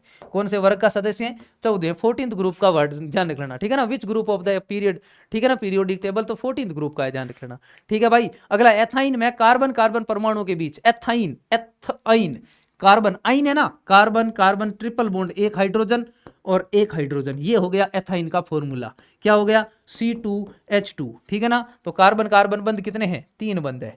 अरे ये क्या किया इसने भाई साहब, हाँ जी, हाँ जी, ये एक मिस्टेक है इसकी, क्या मिस्टेक है, आप ध्यान से देख लेना, इंग्लिश मीडियम के अंदर इन्होंने गड़बड़ कर दिया है, ठीक है ना, याद रख लेना, ये इंग्लिश मीडियम में इन्होंने गड़बड़ किया है। इसको कितना करना चाहिए, इसको 4 करना चाहिए एज रेस्पेक्ट हिंदी मीडियम, ठीक है ना। इसका मतलब हिंदी मीडियम का पेपर ज्यादा सही माना जाएगा, इंग्लिश मीडियम का गलत माना जाएगा, ठीक है ना। ये इनकी एक क्या है, ये क्या है, ये बोर्ड एरर है, ठीक है ना। ये देखिए मास्टर अभी आया ही नहीं बिहार के अंदर और बोर्ड एरर निकालने शुरू कर दी, ये बोर्ड का एरर है, ध्यान रख लेना, ठीक है ना, आप पेपर निकाल के देख लेना। अगला क्वेश्चन क्या, निम्नलिखित में कौन से सबसे अधिक क्रियाशील हेलोजन है। हेलोजन में सबसे अधिक क्रियाशील फ्लोरीन होता है, क्योंकि सर्वाधिक विद्युत ऋणी तत्व होता है, ठीक है ना, याद रख लेना, मैक्सिमम इलेक्ट्रोनेगेटिव एलिमेंट, सर्वाधिक विद्युत ऋणी तत्व, ये पूछा जा सकता है, सर्वाधिक विद्युत ऋणी तत्व आपके पूछेगा, ध्यान रख लेना, ठीक है ना, याद रख लेना, सर्वाधिक विद्युत ऋणी तत्व जो होता है वो कौन होता है, वो होता है फ्लोरीन, ध्यान रख लेना, ठीक है ना, याद रख लेना। फ्लोरीन की संयोजकता कितनी होती है, एक ही होती है, ध्यान रख लेना, ठीक है ना। ये कितने नंबर पे आता है, 9 नंबर पे आता है। इलेक्ट्रॉनिक विन्यास होता है 2 और 7, ठीक है ना। तो इसकी संयोजकता कितनी हो गई, इसकी संयोजकता जब आपसे पूछे कि बताइए इसकी संयोजकता कितनी होगी, तो 1 होगी, ध्यान रख लेना। सर्वाधिक रूप से माइनस जो होता है ये होता है क्लोरीन, सॉरी फ्लोरीन होता है, क्लोरीन नहीं होता। क्लियर, इतनी बात आपको याद रखनी है। मैं लेकर चलता हूं मेरे दोस्तों को, मेरे प्यारे नन्हे मुन्ने भाइयों को अगले क्वेश्चन पर। आवर्त सारणी में कितने आवर्त है, आवर्त कितने ये बताइए जल्दी से जल्दी, ठीक है ना। तो आवर्त सारणी में आवर्तों की संख्या ध्यान रख लेना, हाँ पीरियड्स, ठीक है ना, ध्यान रख लेना, कितना क्या पूछ रहा है, हाँ जी, हाउ मेनी पीरियड्स, पीरियड्स कितने हैं, 7 है। और अगर आपसे पूछ ले कि ग्रुप्स कितने हैं, ठीक है ना, याद रख लेना, अगर आपसे पूछ ले ग्रुप्स कितने हैं, ठीक है ना, तो ग्रुप्स कितने हैं, 18 है, ठीक है ना, वर्ग। क्लियर, ये बात अपने को ध्यान में रखनी है, वर्ग 18 है, और फिर ध्यान रख लेना पीरियड्स कितने हैं, 7 ही है, इतनी बात आपको याद रखनी है। अगले क्वेश्चन की ओर लेकर चलता हूं, ठीक है ना, क्या बोल रहा है, पोटेशियम की परमाणु संख्या 19 है, इसकी संयोजकता कितनी होगी, पोटेशियम के, ठीक है ना, ध्यान रख लेना, के 19 नंबर पाता है, इलेक्ट्रॉनिक विन्यास 2 8 8 1। अब ध्यान से देखो, ये एक बार निकाल देगा, धातुओं की हमेशा संयोजकता बाहर वाले कोषों को त्याग देता है, तो इसकी जो संयोजकता है ध्यान रख लेना, इसकी जो वैलेंसी है ध्यान रख लेना, संयोजकता, ठीक है ना, संयोजकता यानी कि वैलेंसी, ठीक है ना, वैलेंसी, इसकी वैलेंसी जो है वो कितनी हो जाएगी, 1 हो जाएगी। एक वाला ऑप्शन राइट कर लो फटाफट, बाकी वाले ऑप्शन पे ध्यान देने की जरूरत नहीं है, ये ध्यान रख लेना। अगर आपसे पूछ ले कि कैल्शियम, ठीक है ना, अगर एक्स्ट्रा में पूछ ले कि कैल्शियम की कितनी है, तो कैल्शियम 20 नंबर पे है, इसका इलेक्ट्रॉनिक विन्यास 2 8 8 2 है, तो इसकी संयोजकता कितनी हो जाएगी, 2 हो जाएगी, ठीक है ना। ये बात अपने को ध्यान में रखनी, ऐसे सभी की अपन निकाल सकते हैं इजीली आप लोगों को। आधुनिक आवर्त सारणी में ऊर्ध्वाधर स्तंभ, स्तंभ का मतलब है ठीक है, ध्यान रखना। ठीक है, वर्टिकल कॉलम कितने, वर्टिकल कॉलम का नंबर ऑफ ग्रुप, सॉरी हाँ नंबर ऑफ ग्रुप्स कितने हो गए 18। क्लियर, ये ऊर्ध्वाधर ग्रुप कितने हो जाएंगे 18 हो जाएंगे, बिल्कुल सही बात है। ये इतने प्रश्न पूछ लिया आवर्त सारणी से। अच्छा, यहाँ निम्नलिखित कौन से व्यक्तियों को तत्व धातु है, मेटल्स, ठीक है ना, which of the element represent the following symbol of metal. अब तक तो हमारे बहुत सारे क्वेश्चन हो गए, ध्यान रखना। हम 51 नंबर क्वेश्चन कर रहे हैं और ध्यान रखना किलो, इनमें एक प्रश्न को 1 नंबर में करोगे 40 मिनट में आपको इसको फटाक से निपटा देना, ध्यान रख लेना। ठीक है, याद रख लेना, मतलब 15 आधे घंटे के अंदर तो 40 क्वेश्चन क्लियर कर देने, आधे घंटे से पहले, तो टाइम सेविंग यही होगी, ध्यान रखना। ए 9 नंबर पे ये नीचे वाले परमाणु संख्या, ध्यान रखना। ये जो है परमाणु को कैसे दर्शाया जाता है, ध्यान रखना। ये लिखा जाता है ऐसे, ये एक्स इधर लिखा जाता है, ध्यान से सुनना बात को। ये जैसे मान लो कि एक्स कोई परमाणु का सिंबल है, इस तरफ लिखा जाता है जेड, इस तरफ लिखा जाता है ए। जेड का मतलब क्या होता है, परमाणु संख्या, एटॉमिक नंबर, क्या होता है, परमाणु संख्या। क्लियर बात इतनी, ये चीज अपने को ध्यान में रखनी है। और ये जो ए होता है, ये होता है द्रव्यमान संख्या। कौन सी संख्या, द्रव्यमान संख्या, एटॉमिक मास नंबर। क्लियर है, याद ध्यान रख लेना। क्लियर, ये द्रव्यमान संख्या है। अब 9 नंबर पे कौन आता है, 9 नंबर पर तो फ्लोरीन आता है। 6 नंबर पर कौन आता है, कार्बन आता है। 6 नंबर पर कौन आता है, कार्बन आता है। क्लियर, और 8 नंबर पर कौन आता है, ऑक्सीजन आता है। 12 नंबर पर कौन आता है, मैग्नीशियम आता है। खुद समझ गए तुम लोग कि इसका मतलब यही धातु है और कोई नहीं है, बाकी सब अधातु है। ठीक है ना, याद रख लेना। ये कौन है, ये मैग्नीशियम है, Mg है, इसीलिए ये धातु है। क्लियर, आगे चलता हूं अगले क्वेश्चन के ऊपर। इतने जल्दी जल्दी फटाफट आपको कोई भी वैसे नहीं देगा, ध्यान रखना सॉल्यूशन। ठीक है, वनों पर आधारित उद्योग कौन से हैं, कागज उद्योग है, टिम्बर बिल्कुल है, टिम्बर भी हो गया, लाख उद्योग है ना, बिल्कुल लाख हो गया, इसका मतलब सभी है, इनमें से सभी, ऑल ऑफ दीज है, वो क्या है, इसका मतलब सही। बिल्कुल बढ़िया बढ़िया क्वेश्चंस दे रखे हैं, क्वेश्चन तो अभी आए आंखों के आगे। ठीक है ना, सिंचाई के लिए पौधों को ठीक जड़ों के समीप जल पहुंचाने की तकनीक है, वर्षा जल से सिंचाई, टपकन सिंचाई, यांत्रिक छिड़काव, नहर से छिड़काई। जड़ों के एकदम पास में तो टपकन रहेगी ना, है ना, ड्रिप इरिगेशन जो है वो राइट आंसर है भाई साहब, टपकन बिल्कुल अच्छा तरीका है। ठीक है, चलिए अगला बताइए, अगला क्वेश्चन क्या है, उत्तराखंड में चिपको आंदोलन, ओहो ये उत्तराखंड का चिपको 1973 वाला, भाई साहब बिल्कुल याद है, एनसीईआरटी के अंदर ये दे रखा है। ठीक है ना, चिपको आंदोलन 1973 है। ठीक है ना, याद रख लेना। 71 81 इसमें बराबर चले थे, लेकिन 73 मेन सन माना जाता है, बाकी सब के इसी क्वेश्चन इसको नहीं देना चाहिए था, लेकिन दे दिया, कोई बात नहीं। ठीक है ना, बैठे थे और कोई क्वेश्चन मिला नहीं। कवक में पोषण की कौन सी विधि पाई जाती है, मृतपोषी, होलोजोइक, स्वपोषी। अब बताइए इसमें क्या होगा, जल्दी से जल्दी बताइए, जो कवक है उसके अंदर पोषण की कौन सी विधि पाई जाएगी भाई साहब, है ना, जल्दी से जल्दी आपको जवाब देना है इसका। ठीक है, अब बताओ। हाँ जी, कवक जो होते हैं, कवकों को क्या बोलते हैं, हाँ methods in fungi, fungi saprophytic होते हैं। ठीक है ना, सेप्रोफाइटिक, मृतपोषी। क्या लिखोगे, ये सड़ी गली मृत चीजों को खाते हैं। क्या खाते हैं, होलोजोइक किसमें है, होलोजोइक तो एक तो है अमीबा में, अमीबा के अंदर, और दूसरा किसके अंदर है, ह्यूमन के अंदर है। क्लियर भाई साहब, स्वपोषी किसके अंदर है, ग्रीन प्लांट्स में। ठीक है ना, याद रख लेना, ग्रीन प्लांट्स जो है उनके अंदर, हरे पादपों के अंदर, और किसके अंदर, और है एंडबीजीए, ब्लू ग्रीन एलजी। ठीक है ना, याद रख लेना, हरे पादप, ठीक है ना, इनके अंदर पाई जाती है, और किस में पाई जाती, अमीबा। ठीक है ना, होलोजोइक किस में होती है, अमीबा में, पैरामीशियम में। ठीक है ना, अमीबा में, और ह्यूमन, ह्यूमन का मतलब मानव। ठीक है ना भाई, इनके अंदर पाई जाती है, ये होलोजोइक हो गई। ठीक है ना, होलोजोइक का मतलब होता है फूड का इंजेक्शन, फूड बॉडी के अंदर लेना पड़ेगा जनक। कौन, एक जैविक प्रक्रम द्वारा अपघटित होने वाला पदार्थ, जैविक प्रक्रम, घृत, ये तो हो जाएगा, पॉलीथीन, रबर, ये नहीं होंगे भाई साहब, बहुत बढ़िया, मृत घास और पत्ते। ठीक है ना, हाँ जी, डेड ग्रास एंड लीव्स जो है वो आराम से हो जाएंगे, बाकी वाले सब नहीं होंगे। चलिए अगले क्वेश्चन की बात करते हैं हम लोग। क्या है, मनुष्य में पाचन क्रिया का आरंभ कहां से होता है, आरंभ तो मुख गुहा से ही होगा ना, बिल्कुल ठीक है ना, बकल केविटी से। ठीक है ना, कहां से हो जाएगा, बक्कल केविटी से ही हमारे अंदर, आहार नाल के अंदर पाचन स्टार्ट हो जाएगा। अगले क्वेश्चन की ओर मैं आपको लेकर चलता हूं, जल्दी से जल्दी इस क्वेश्चन का जवाब दोगे, टाइम ज्यादा नहीं लेना। सजीव में पाए जाने वाले जैव प्रक्रम कौन से, श्वसन तो है, प्रजनन रिप्रोडक्शन भी है, पोषण भी है, इनमें से सभी, बिल्कुल ये सब पाए जाते हैं। इसका मतलब ऑल ऑफ दी, न्यूट्रिशन भी अवेलेबल रहता है, रेस्पिरेशन भी, रिप्रोडक्शन भी। ठीक है ना, चलिए इस बात को ध्यान में रखना। अब किण्वन की क्रिया किसमें होती है, हाइड्रा में, अमीबा में, अमीबा में नहीं नहीं नहीं, किण्वन तो किसमें होता है, यीस्ट में होता है, यीस्ट में होता है, ध्यान रखना। ठीक है ना, फर्मेंटेशन क्या बनाता है, एल्कोहल बनाता है, क्या बनाता है, एल्कोहल बनाता है, याद रख लेना, एल्कोहल बनाता है। ठीक है ना, ये कैसा प्रक्रम है, ये अवायवीय प्रक्रम है, कैसा प्रक्रम है, अवायवीय प्रक्रम है। क्लियर, याद रखना अवायवीय प्रक्रम, ये कैसा प्रक्रम है, अनएरोबिक, ठीक है ना, याद रख लेना। क्लियर, ये चीज अपने को ध्यान में रखनी। और अवायवीय प्रक्रम कौन सा है, हमारी पेशी कोशिका, हमारी पेशी कोशिका में ऊर्जा निर्माण, ठीक है ना, ध्यान रख लेना, पेशी कोशिका में ऊर्जा निर्माण। क्लियर, ओके, ऊर्जा कौन सी, एटीपी, एटीपी का मतलब एडिनोसिन ट्राइफॉस्फेट, ये नाम पूछा जाएगा, एडिनोसिन ट्राइफॉस्फेट, मुझे लगता है आपके एग्जाम के अंदर ये नाम पूछा जाएगा, एडिनोसिन ट्राइफॉस्फेट। क्लियर, ये मुझे लगता है पक्का पूछा जाएगा, और आप देख लेना बाकी तो। अगला क्वेश्चन जो है वो क्वेश्चन क्या है भाई साहब, अगला, वायवीय श्वसन की क्रिया में निम्नलिखित किस गैस का प्रयोग किया जाता है, वायवीय का मतलब ऑक्सीजन, वायु का मतलब ही तो ऑक्सीजन होता है ना, ठीक है ना, तो यहां तो कुछ ज्यादा देखने की जरूरत नहीं है, वायवीय का मतलब ऑक्सीजन हो गई, ठीक है ना। अगला जो क्वेश्चन है वो क्या है, जल्दी से जल्दी बताइए।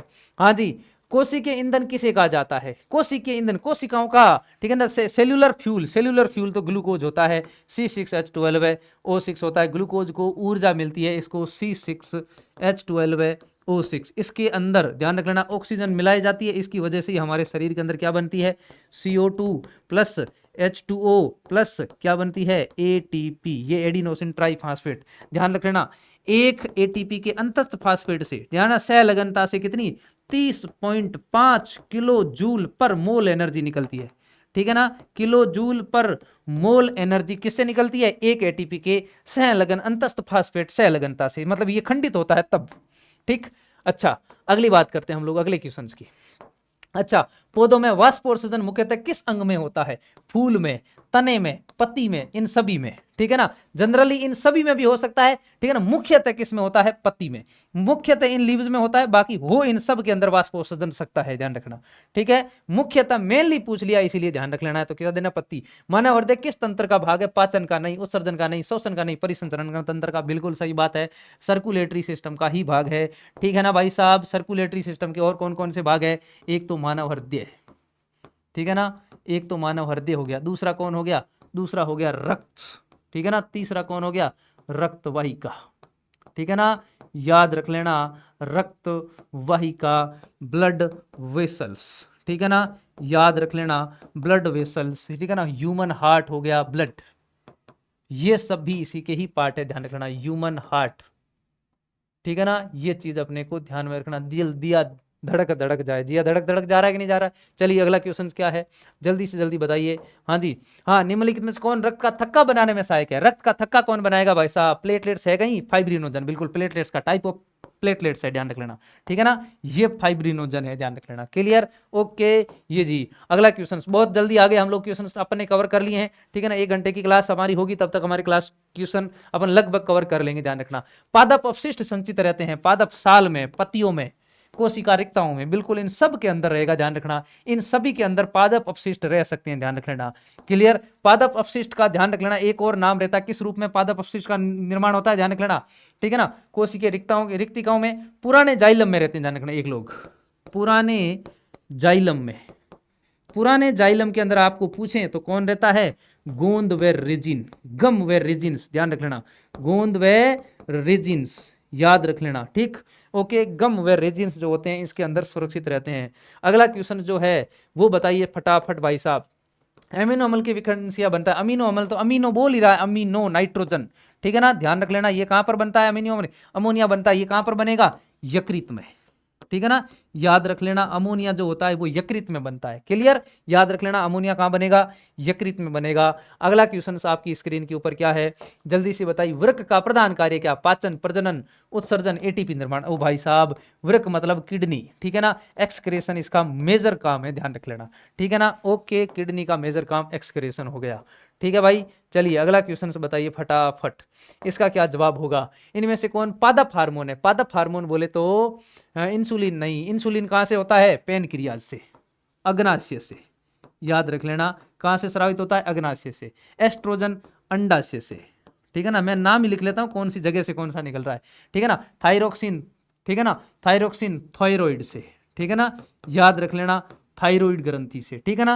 साइटोकाइनिन जो है वो पादप प्लांट हार्मोन है, ध्यान रख लेना, कौन सा हार्मोन है, प्लांट हार्मोन है। ये सबसे ज्यादा कहां पाया जाता है, इसके बारे में क्या पूछा जाता है पता है, इसके बारे में ये पूछा जाता है कि ये पादप के किस भाग में सर्वाधिक पाया जाता है, ठीक है ना, तो ध्यान रखना इसकी सांद्रता, इसकी जो सांद्रता होती है ज्यादा कहाँ पाई जाती है, बीज व फल में, ठीक है ना, याद रख लेना, बीज व फल में इसकी सांद्रता ज्यादा होती है। क्लियर। थायराइड, ये थायरोक्सिन बनाने के लिए क्या चाहिए, आयोडीन चाहिए, ठीक है ना। एक में कितने 5 क्वेश्चन बता दिए, आयोडीन चाहिए, ठीक है ना। अगर आयोडीन की कमी हो गई, ठीक है ना, याद रख लेना, तो क्या हो जाएगा, गेंगा, जिसको हम बोलते हैं गाइटर। क्लियर, ओके, ये बता दिया फटाफट। इंसुलिन की कमी से क्या हो जाएगा, इंसुलिन की कमी से हो जाएगा डायबिटीज, ठीक है ना। फल पकाने वाला हार्मोन, फल पकाने वाला हार्मोन एथिलीन बोला जाता है, ठीक है ना, याद रख लेना। ये गैस है, इसके इंजेक्शन दिए जाते हैं, ध्यान रखना। Clear, okay okay okay. Gibberellin तन्ने की लंबाई में वृद्धि करता है ये, और साइटोकाइनिन कोशिका विभाजन में वृद्धि करता है, ऑक्सिन क्या करता है, पादप की लंबाई में वृद्धि, पादप की लंबाई में वृद्धि, याद रख लेना, लंबाई में वृद्धि, ठीक है ना। इतनी बात याद रख लेना। तने में, तने की मोटाई में वृद्धि, ठीक है ना, मोटाई बढ़ाना। क्लियर, ये चीज अपने को ध्यान में रखना है। और क्या काम यहां पर याद रख लेना, साइटोकाइनिन का कार्य भी याद रख लेना, ठीक है ना। यहाँ नहीं है, यहाँ साइटोकाइनिन का जो अगर कार्य आपसे पूछ ले तो कोशिका विभाजन को तीव्र करना, लिख लेना, कोशिका विभाजन का, विभाजन तीव्र करना, कोशिका विभाजन क्या करना, तीव्र करना, इसका काम है, ठीक है ना। साइटोकाइनिन सांद्रता ज्यादा, थायरोक्सिन, सब कुछ समझा दिया आपको, ठीक है ना। अग्नाशय, इंसुलिन की कमी से क्या होता है, मधुमेह होता है, ठीक है ना, याद रख लेना, मधुमेह, ठीक है ना, याद रख लेना, डायबिटीज, ठीक है ना, इसकी क्या हो जाए, इसकी अगर कमी हो जाए, ठीक है ना, इंसुलिन की कमी हो जाए तो। अगला क्वेश्चन आपकी स्क्रीन के ऊपर ये रहा, आपको क्या पूछ रहा है, कपाल तंत्रिकाओं, क्रेनियल नर्व्स, क्रेनियल नर्व्स होती है 12 पेयर्स, याद रख लेना, कितनी, 12 pairs of cranial nerves in human body. Human body के अंदर क्रेनियल नर्व्स कितने पाए जाते हैं, 12 पेयर्स पाए जाते हैं। आगे बात करता हूं मैं अगले क्वेश्चंस की। रुधिर चाप नियंत्रित कौन करता है, थाइमस, एड्रिनल, अग्नाशय, वृषण, नहीं, ये लो जी, एड्रिनल ग्लैंड जो होती है आपातकालीन ग्रंथि बोलते हैं इसको, ध्यान रख लेना, ठीक है ना, याद रख लेना, एड्रिनल इसको क्या बोलते हैं, आपातकालीन, कालीन स्थितियों का नियंत्रण, ठीक है ना, याद रख लेना, आपातकालीन स्थितियां जो होती है उसको नियंत्रण, स्थितियों का नियंत्रण, ठीक है ना, स्थितियों का क्या करती है, नियंत्रण करने का काम किसका होता है, ये काम होता है अपने रुधिर एड्रिनल का।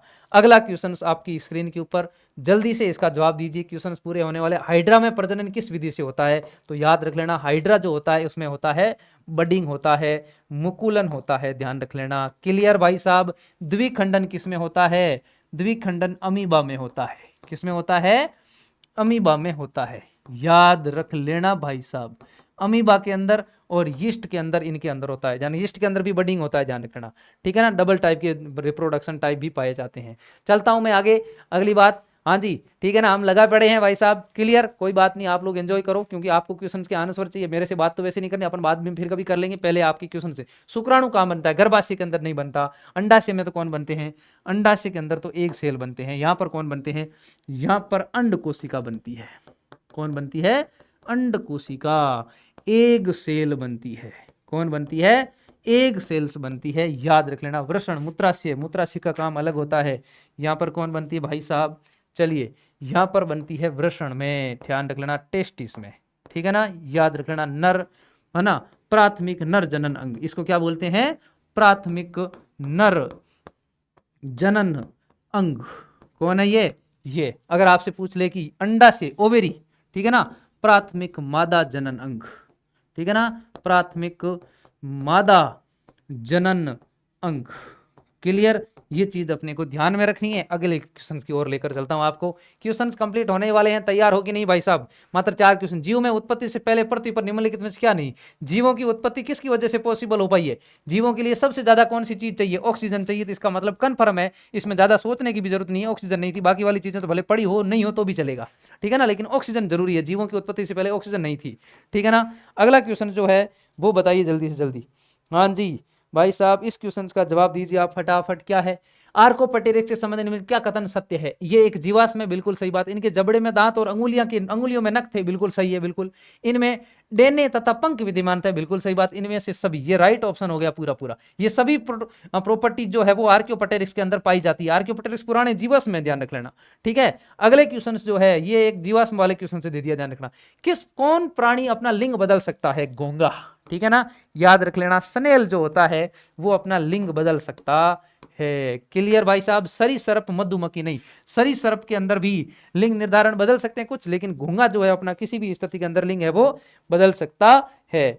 इतनी बात आपको ध्यान में रखनी है। ये लास्ट क्वेश्चन है आज का, ठीक है ना, सॉरी ये सेकंड लास्ट क्वेश्चन है। ऐसे और क्वेश्चन कितने बचे, मात्र 2 ही क्वेश्चन और बचे हैं। क्या क्वेश्चन है, निम्नलिखित में से कौन पर्यावरण के अंतर्गत आता है? जल मंडल बिल्कुल, हाइड्रोस्फीयर तो आता ही है, स्थल मंडल लिथोस्फीयर बिल्कुल आता है, वायुमंडल एटमॉस्फेयर बिल्कुल, ये सब तो आ गए। ऑल ऑफ दीज है वो किसके अंदर आएंगे, ये सभी किसके अंदर आएंगे, ये सब जो है वो अपने किसके अंदर आ जाएंगे, ये सब आ जाएंगे एटमॉस्फेयर के अंदर। और ध्यान रख लेना, ठीक है ना, एनवायरमेंट का है पार्ट है। चलिए अगला क्वेश्चन क्या है, अगला क्वेश्चन है आपके लिए, मैदानी परिस्थितियां तंत्र में मेंढक किस प्रकार का उपभोक्ता है? प्राथमिक, द्वितीयक, तृतीयक, मैदानी परिस्थितियों में। मैदानी में देखो ध्यान से, घास, ठीक है ना, घास को मान लेते हैं टिड्डा खा गया। कौन खा गया? टिड्डा, ठीक है ना, याद रख लेना, टिड्डा खा गया। और टिड्डे को कौन खा गया? मेंढक खा गया। अब आप खुद देख लो, ठीक है ना, तो ये कौन से स्टेज पर आ गया? ये द्वितीयक उपभोक्ता हो गया। कौन हो गया? द्वितीयक उपभोक्ता हो गया, सेकेंडरी कंज्यूमर हो गया। क्लियर भाई साहब, ये उपभोक्ता कौन सा हो गया? द्वितीयक उपभोक्ता हो गया, सेकेंडरी कंज्यूमर हो गया। तो इसका नाम क्या हो जाएगा? ये कौन सा उपभोक्ता हो गया? द्वितीयक हो गया, समतल घास के अंदर। आज का लास्ट क्वेश्चन, इसके बाद में अगले क्वेश्चन हम बाद की अगले चैप्टर के अंदर, सॉरी अगले पार्ट के अंदर करेंगे। कौन एक जैव अनिम्नीकरणीय पदार्थ है? डीडीटी, ठीक है ना, कागज, वाहित मल, इसका निम्नीकरण हो जाएगा, कागज हो जाएगा, इनमें से कोई नहीं, बिल्कुल नहीं, ठीक है ना। ये रहा डीडीटी, जो डीडीटी है इसका नहीं होता है, ठीक है ना, ये राइट आंसर है। क्लियर भाई साहब, इतनी बात अपने को ध्यान में रखनी है, बाकी वाले सब गलत आंसर है, कागज वगैरह नहीं हो सकते, ठीक है ना। ओके ओके ओके ओके, ठीक है भाई साहब। और बोलिए कैसी लगी आपको क्लास? फटाफट एक बार के लिए, अगर आपको क्लास बहुत ज्यादा अच्छी लगी है तो फटाफट लिखना थैंक यू मास्टर जी, ठीक है ना, एक कमेंट कर देना थैंक यू मास्टर जी। क्या लिखोगे? थैंक यू मास्टर जी लिखकर। और बताइए कैसी क्लास लगी आपको। हमने 1 घंटे के अंदर आपके 80 क्वेश्चंस को निपटा दिए, ठीक है ना। बहुत बड़ी बात है इतने क्वेश्चंस को जल्दी जल्दी करना, लेकिन मैंने आपको सभी क्वेश्चंस के राइट आंसर बता दिए, एकदम बढ़िया ऑथेंटिक एनसीईआरटी बेस्ड, ठीक है ना। अगले पार्ट के अंदर हम बाकी के थ्योरी के जो क्वेश्चंस हैं उनको कवर कर लेंगे, ठीक है ना। और बाकी आप लोग विजय क्लासेज यूट्यूब चैनल को सब्सक्राइब कर दो, बेल आइकन वगैरह दबा दो, ताकि मैं क्या करूं बाद में जैसे भी आपके बोर्ड से संबंधित इंपॉर्टेंट क्वेश्चंस वगैरह उनका पार्ट बीच बीच में लाता रहूंगा बोर्ड के एग्जाम तक। मैंने और भी वीडियो आपको किस तरीके से साइंस पढ़नी है, किस तरीके से आपके साइंस के अंदर क्वेश्चंस आते हैं, उनके ऊपर भी मैंने एक वीडियो बना रखा है बिहार के बच्चों के लिए, ठीक है ना। तो आप लोग जल्दी से उस वीडियो को भी देख लेना, ठीक है ना। मास्टर सीरीज के क्वेश्चन भी आप लोग फटाफट देखना, ताकि आपको समझ में आए कि कौन से चैप्टर से कितने क्वेश्चन आ रहे हैं, ठीक है ना। तो आज के लिए इतना ही, आप सभी का बहुत बहुत शुक्रिया। मिलते हैं अगली और शानदार क्लास में। आप सभी का बहुत बहुत शुक्रिया। जय हिंद, जय भारत, विजय है तो मुमकिन है, ठीक है ना। यूट्यूब चैनल को शेयर कर देना अपने आसपास के दोस्तों के साथ में इस क्लास को, ताकि उनको भी पता चले कि भाई साहब मार्केट के अंदर मास्टर आ गए हैं पढ़ाने के लिए, ठीक है ना। ओके, आपके छोटे भाई बहन हैं उनको हम नेक्स्ट सेशन से और बेटर तरीके से पढ़ाएंगे, ठीक है ना। चलिए आज ये इतना ही, मिलते हैं अगली क्लास में। जय हिंद, जय भारत। मेरी ओर से आपको बहुत सारा प्यार and good luck for your board exam और प्रिपरेशन। थैंक यू, सभी को बेस्ट ऑफ लक।